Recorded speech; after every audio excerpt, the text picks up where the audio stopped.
À 7h05, la question santé d'Europe 1, Thomas Soto. De l'eau partout, des morts et des images qui vont être difficiles à oublier. Ce matin, en direct de Mandelieu-la-Napoule, on se penche sur les conséquences psychologiques, sur le traumatisme vécu par ceux qui ont vu l'eau monter de manière inexorable. Bonjour docteur Kirzek. Bonjour Thomas. Vous êtes, rappelons-le, urgentiste. Que faut-il faire dans les premières heures, là maintenant? Que faites-vous quand vous êtes confronté à ce genre de situation? Il y a deux choses. Il y a d'abord les secours, les pompiers, on les a vus à l'œuvre et qui sont gérés dans des plans de secours qui peuvent exister pour ce type d'inondation ou d'autres types de catastrophes quand il y a de nombreuses victimes, qu'il faut demander des renforts dans les départements voisins, et c'est organisé et coordonné par les préfets de département, et c'est ce qu'on appelle les plans Orsec, le plan d'organisation de réponse de la sécurité civile. Et puis il y a aussi les plans médicaux. Malheureusement là c'était pas le cas, mais il y a des plans qui sont prévus pour pouvoir dimensionner les secours médicaux. Mais là l'urgence elle est surtout dans les structures d'accueil et d'hébergement, puisque c'est ça qui va maintenant manquer dans les premières heures qui suivent ces événements.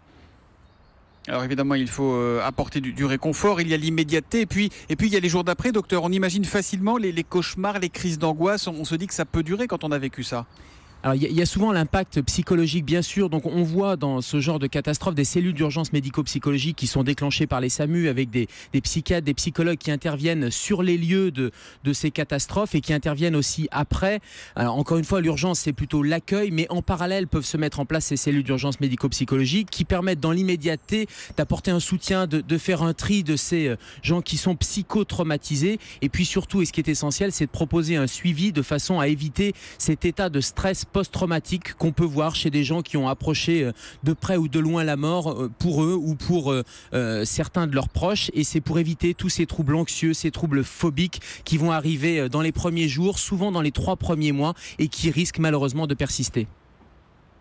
Et après alors, quelles sont les séquelles durables possibles, docteur? Alors, il y a des séquelles psychologiques qui risquent malheureusement de durer, avec une diminution de la réactivité au monde extérieur, une espèce d'enfermement, des phobies, des souvenirs, des cauchemars, parfois même des conduites addictives et de vrais symptômes physiques. Et il est maintenant démontré que non seulement il y a des conséquences psychologiques, mais il y a aussi parfois des conséquences physiques, et le suivi psychologique est important. Alors attention quand même, et là je reciterai mes confrères Hélène Romano et Boris Cyrulnik qui ont beaucoup travaillé sur ces psychotraumatismes, qui disent qu'il faut suivre les gens, mais qu'il ne faut pas non plus tout psychiatriser, et notamment il ne faut pas psychiatriser cette souffrance et ce travail de deuil qui doit se faire individuellement et en famille.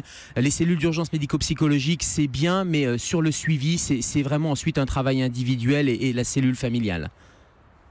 La question santé d'Europe 1 tous les matins à 7h-5 avec le docteur Kirzek au contact du terrain. Merci docteur et à demain.